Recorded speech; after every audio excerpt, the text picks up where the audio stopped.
Good evening. I want to read to you from the Six Lamps and discuss why this practice of opening the heart chakra, which produces a field of visions very similar to a DMT trip. I mean, it is a DMT trip. Direct maestro of terrificness. I don't know, DMT, definitely magical treats. Dimethyltryptamine. Okay, so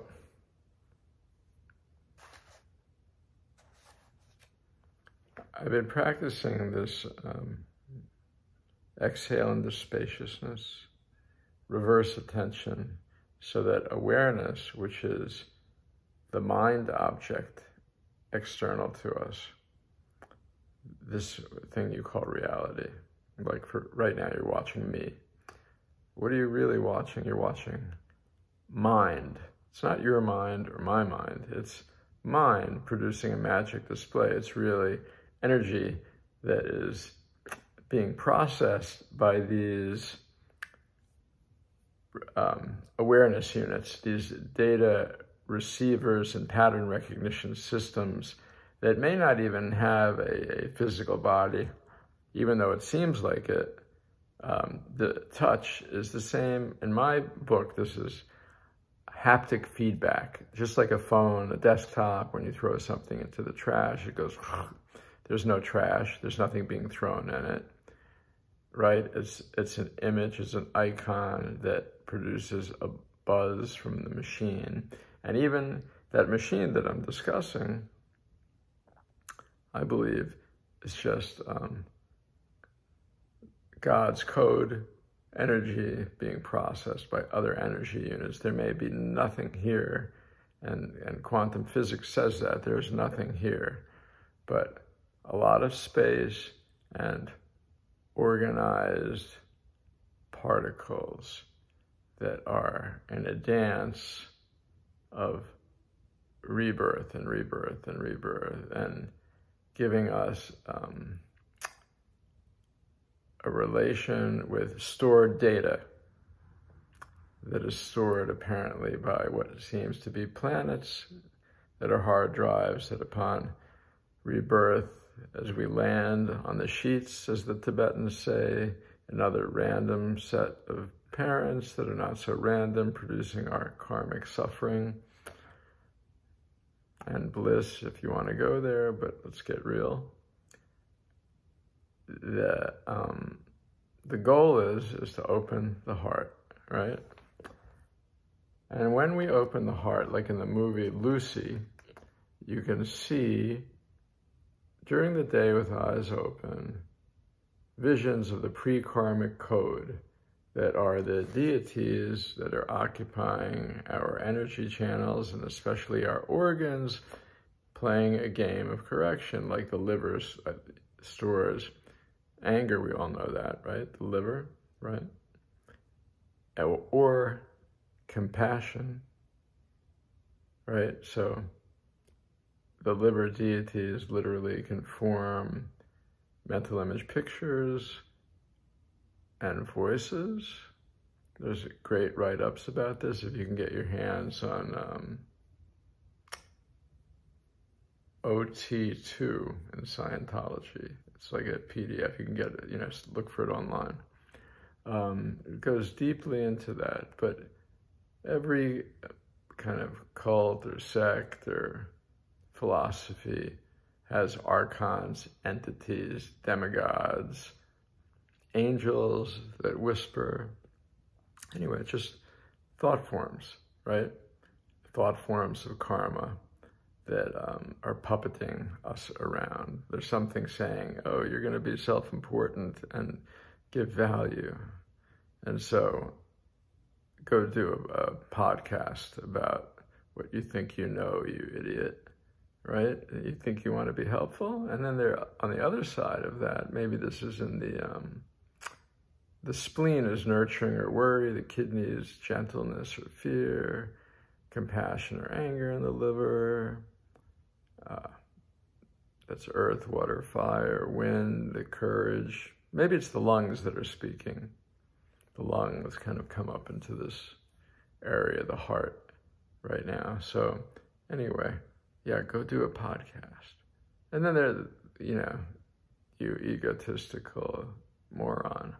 And then the other set of peaceful entities are saying, be of service, shine your light until all of the Buddhas wake up. Everybody's original nature is this open heart that has true vision. Right? Like a toddler is playing with, what are those things that, kids in cribs have? I love them. I've always, when I was like, 7, 10, I loved the little globe that put the stars on the ceiling and the glow-in-the-dark stars. And now, I'm doing this, this practice of sky gazing and dark retreat. And to be stable when you start seeing visions appear right in front of you without going crazy, and or solidifying the images into a storyline. It's called reifying. One has to train in Trekshode, which is cutting through delusion, and Toggle, which is called leaping over skulls. And that is the practice of sky gazing and dark retreat, moon gazing, to see the internal Wi-Fi. I like to keep covered up here because people who do podcasts, have to be respectful of the audience, so they're communicating only the love instead of the,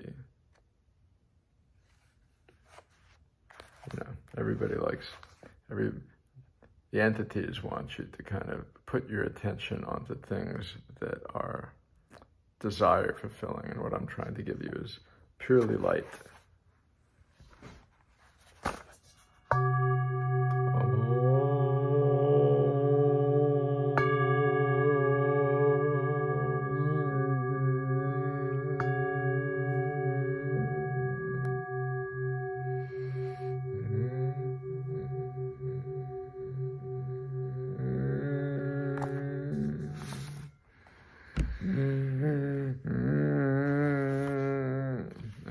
I think you're gonna love this. I love this. I'm reading it to myself. Who is you? I am you. You are me. Love is waking each other up to that. Where's the camera? Right there. Okay. Okay, you ready?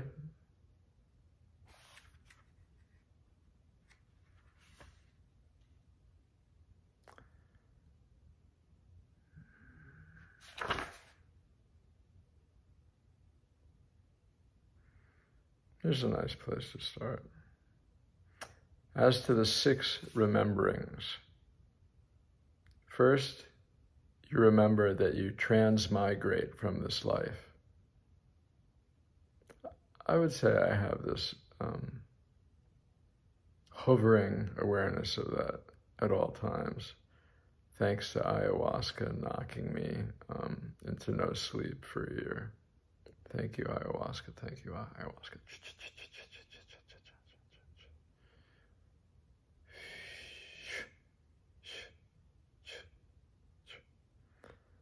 Then you remember that this is the bardo, that we are dead already. I'm going to name this podcast Dead Already. Those are the first 2 rememberings. Thank you, Aya. Thank you, Grand Operating Design. Then you remember that your awareness abides without support. You don't need a body to be aware. Reversing the attention onto beyond this isolated identity that we have, looking back in here and beyond. This body is part of the magical display, and there's no separation between the watcher and the watched. As a matter of fact, the watched creates the watcher. We are not watching the world, but the world is watching us. If we react to it, it continues. There was some reaction today. Thank you, Ocean. Okay. So, what do we have? We have the first remembering is that we're dead already. This is the Bardo. The first remembering in this book is, that we are born, die, and transmigrate. The energy transmigrates, moves into another body. This is the Bardo, the in-between. This is an in-between, non-permanent life. Awareness abides without support. Then you remember the oral instructions of your master. Buddha in the palm of my hand. I think that's Kuan Yin. Another Buddha with the top knot, which is, when the consciousness is right up here, it's radiating. If you put, you see, they always have these Buddhas here, and as you can see, all these little, if you put filings on top of a magnet, right? So we've got, you remember the instructions of your master. Let me share a download. What would a master say right now?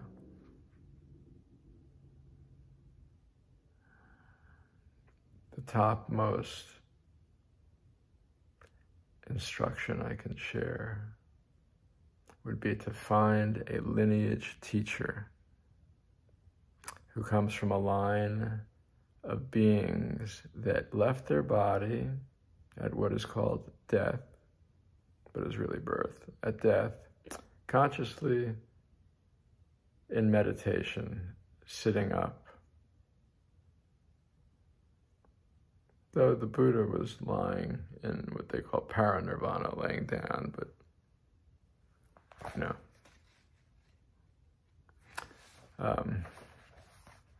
every few months on Facebook, somebody, maybe once a year, I'll get a post with a monk that went out like this. And they'll take pictures, sometimes video, and the body shrinks down because the elements have been purified, because these bodies are nothing but light, so all the magic is explained right there. So what would be the instructions? Yeah. I am following Bon, mostly, the Bon poet. It's the oldest tradition of practicing these dark retreat and sky gazing practices. B-O-N-P-O. This book, Rainbow Body, this is such a book detailing the practices. Amazing book.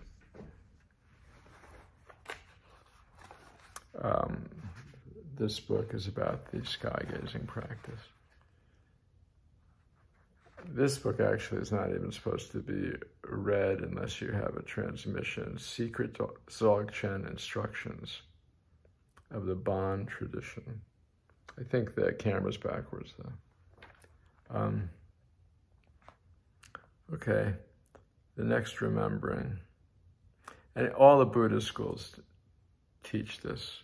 As a matter of fact, what Wim Hof does, this inner heat, is meant to purify the central channel, which opens the heart and leads to this practice.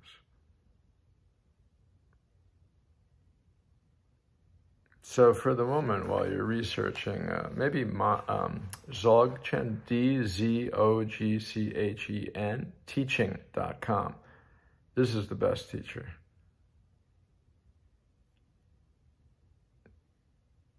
Really, a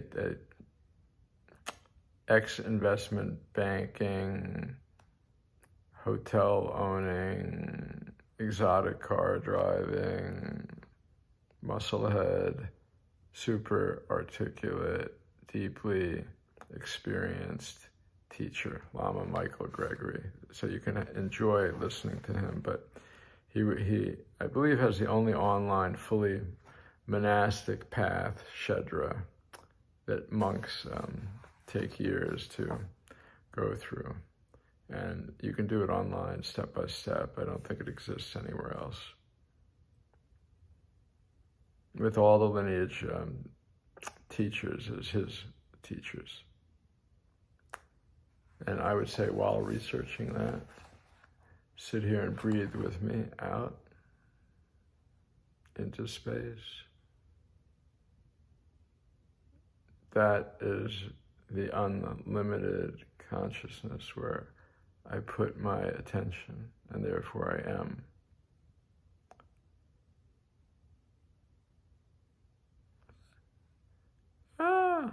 All of it.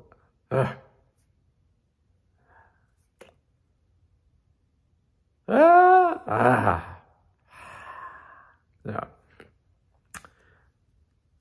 when the heart opens, the tongue will sometimes come out, just like in old school churches. It seems demonic, and it is, because you're releasing. You're freeing beings that have occupied a body. But when you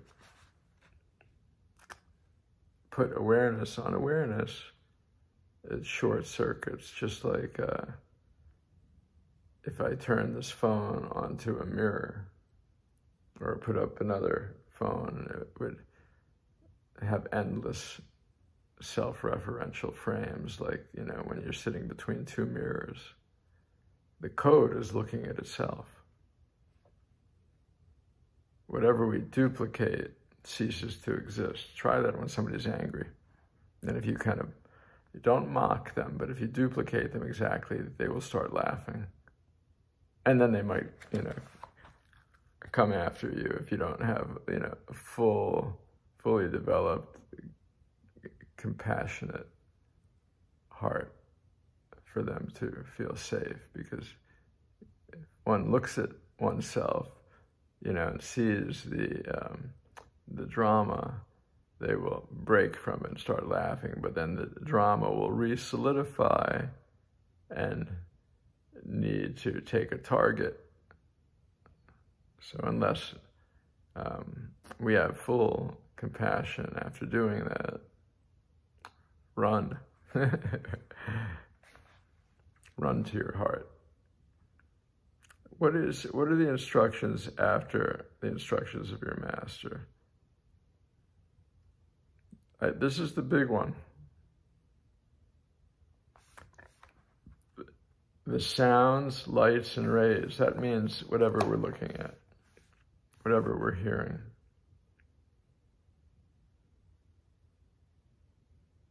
And the rays are the forms that are created from the light. Are nothing but what? Our own mind.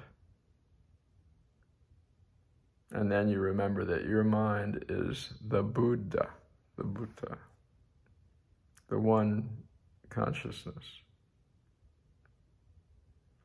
You set awareness in its bare nakedness, and you realize clearly the universal base without obscuration.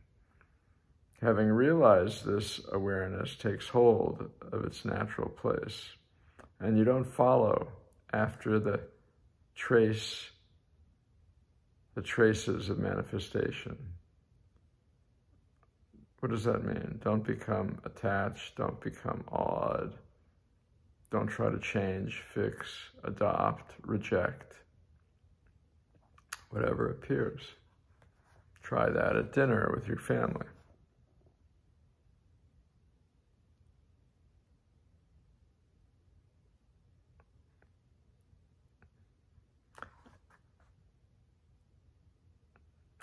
By not following the traces of manifestation, these manifestations liberate as one's illusory self-manifestations. So beautiful, huh? And as these manifestations liberate as one's self-manifestations, delusion is purified in a natural way. Yeah. I'm flashing on today's conversation with somebody that used to live here.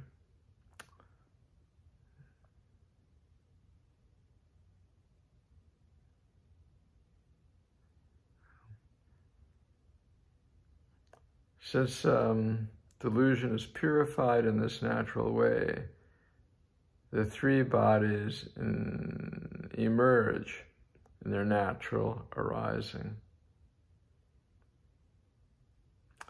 Since the three bodies emerge in their natural arising, they will have the power to spontaneously perform the good of migrating beings. Let's stop there and discuss that. When all the channels are purified and there's no restriction on our natural state,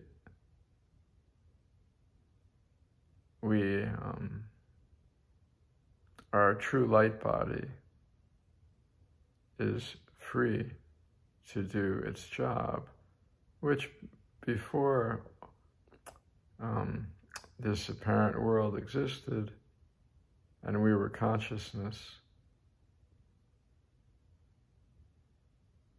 there was consciousness, and then let there be light.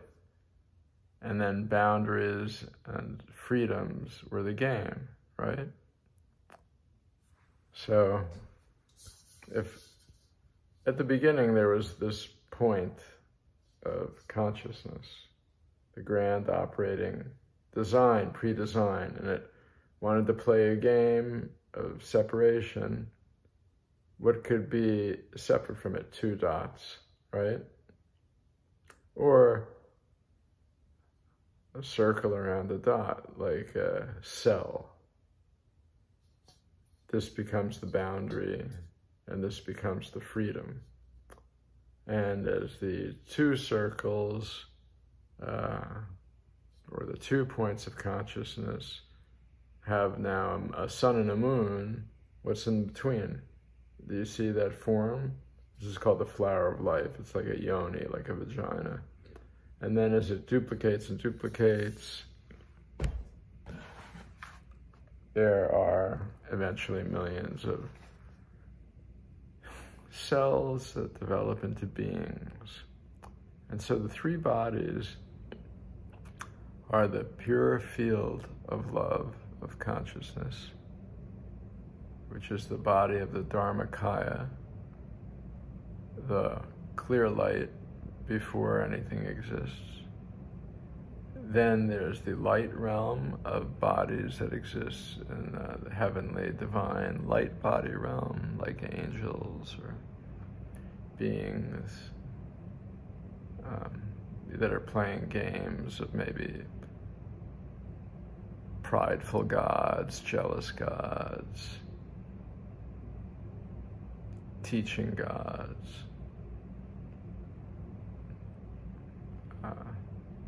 beings without bodies,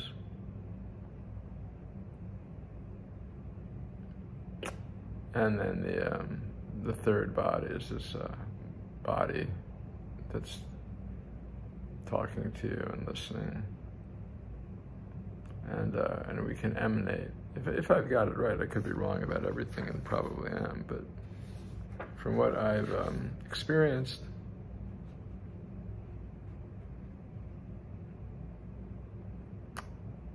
yeah.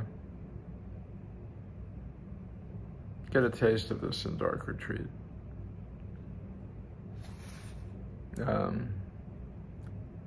now what's interesting here, if you enjoyed that, the next paragraph on, these eyes are going, which is great, because that means all I can do is sky gaze. Right? If we take the hint and don't get glasses, as we get older, then we follow our natural path, which is to see the true vision, instead of getting lost in the head, right? Getting glasses and reading more. I think we should put down the book, so I can't really see what page this is. But as to individuals of lower capacities, even though they have not entered the porch of these instructions, because of their feeble understanding and realization, they have not recognized the body of the clear light of reality, and are deluded into the karmic bardo, in-between realm of becoming, which is right before a birth.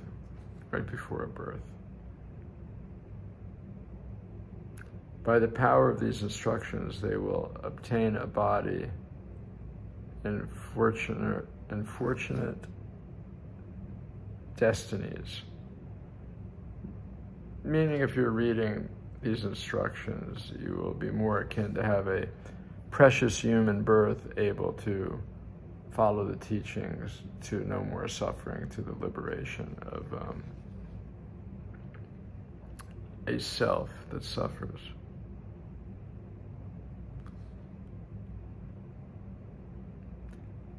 And through the purity of their karmic propensities, they will awaken their previous karmic traces, meaning you can pick up where you left off if you've been practicing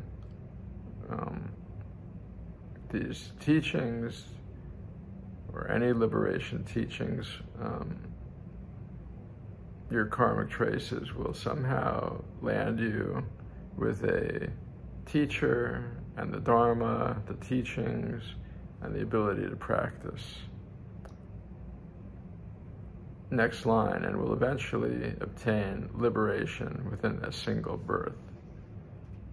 Oh, but boy, what a lot of suffering. Can you imagine? I just want to practice meditation all day and not be born again. It's a great concept, but to really do it, you have to, I think, experience a lot of suffering. And we're all experiencing a lot of suffering. There's nobody you can look at that doesn't have an internal war going on. But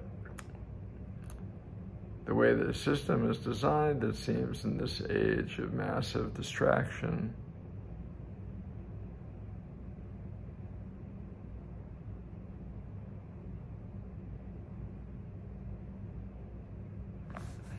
let me be an example.